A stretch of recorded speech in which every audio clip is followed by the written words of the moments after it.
Don Juan was the undisputed champion of taking a trip to Pound Town all across 17th century Spain.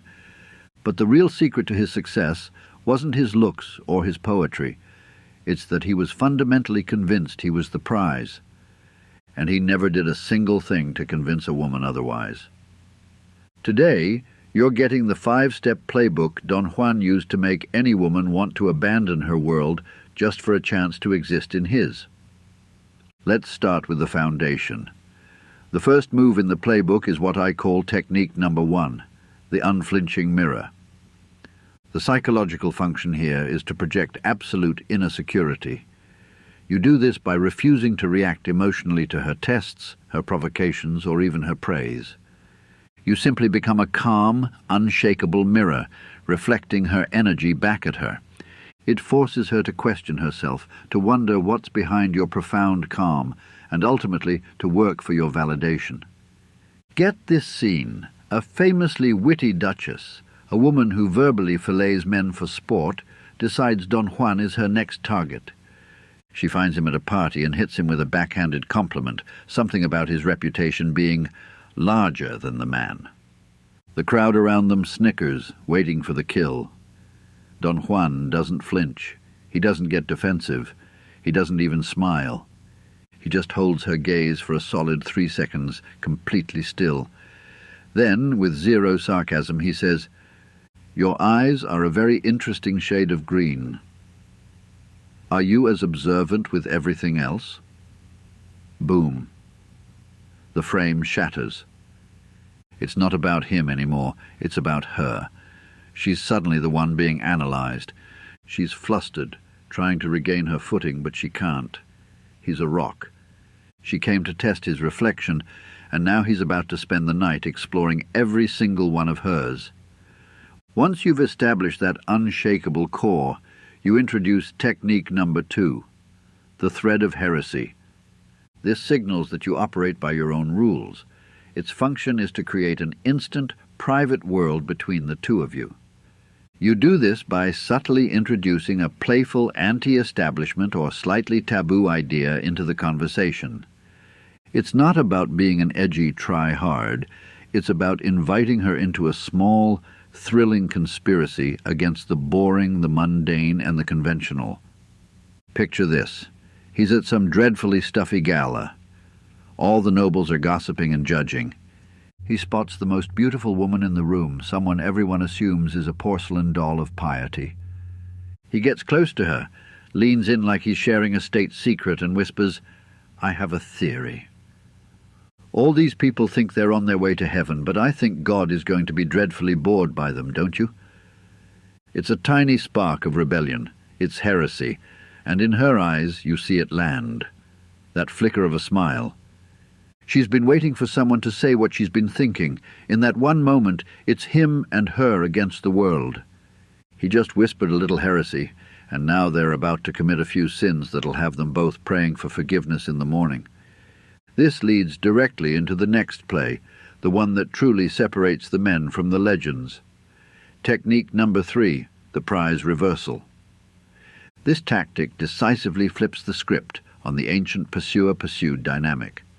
Its purpose is to reframe the interaction so that she is the one qualifying herself to you. You achieve this by treating her overt attempts to impress you with a kind of amused, detached interest, as if you're genuinely considering whether she makes the cut. So check this out. A wealthy, powerful countess, a woman who is used to men literally falling to their knees, decides she wants Don Juan. She corners him and begins listing her assets like a merchant. She talks about her family's land, her influence at court, her legendary beauty. She's putting on a full performance, expecting him to be dazzled. Don Juan listens patiently, nodding, a slight smirk on his face. When she finally finishes her monologue, breathless, he pauses. He looks her up and down, not with lust, but with the critical eye of a judge, and then he says, "You make a compelling case. Very well. I shall consider it. The sheer audacity is a psychic shockwave. She's never been considered in her life. She was the one who did the choosing. But now she's the one auditioning. She came to make her case, and from the look on her face, he's about to let her deliver the closing arguments in private. Now that you own the frame, it's time to make her want to live inside it forever. This is technique number 4, the golden glimpse. Imagine he's talking to a woman who is beautiful but trapped. Maybe she's in a boring, arranged engagement to some dusty old duke. He can feel her silent desperation. A lesser man would criticize her fiancé or her situation. Don Juan doesn't.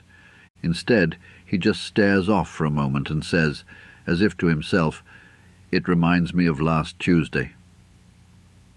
A friend and I commandeered a fishing boat at midnight, sailed to a hidden beach and drank wine straight from the bottle until the sun came up. We nearly got arrested. It was magnificent. And that's it. He doesn't invite her. He doesn't say, "You should come next time."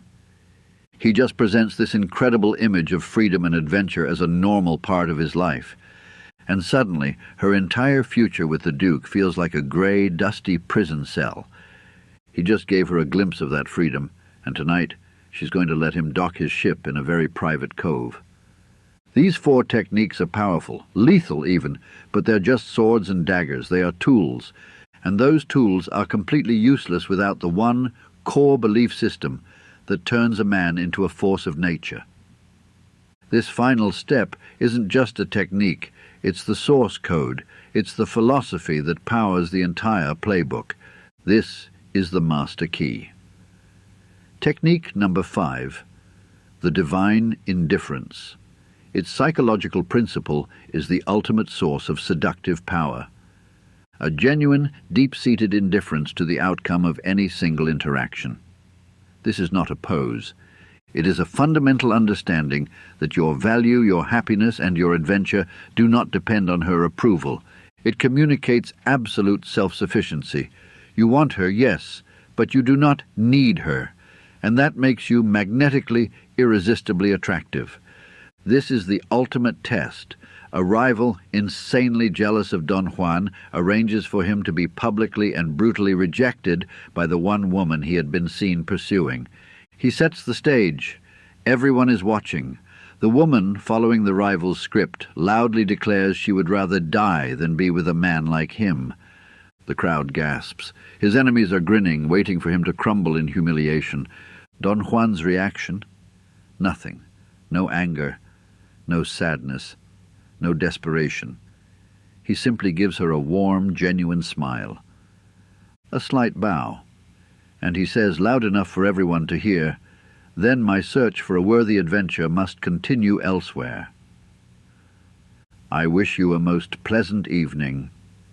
He turns his back and begins to walk away, not with a storm in his step, but with the casual air of a man deciding which wine to have for dinner.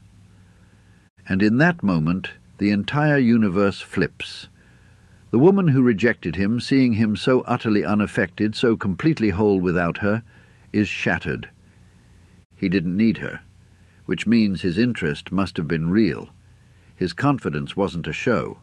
By walking away, he became the one thing she could not have. The story ends, of course, with her chasing after him. He won by being completely willing to lose. He turned his back on her, and because of that, she's about to spend the entire night making sure he never wants to search for anyone else again. That's the master key. It was never about the chase. It was about knowing, in your bones, that you are the destination. Now go open some doors.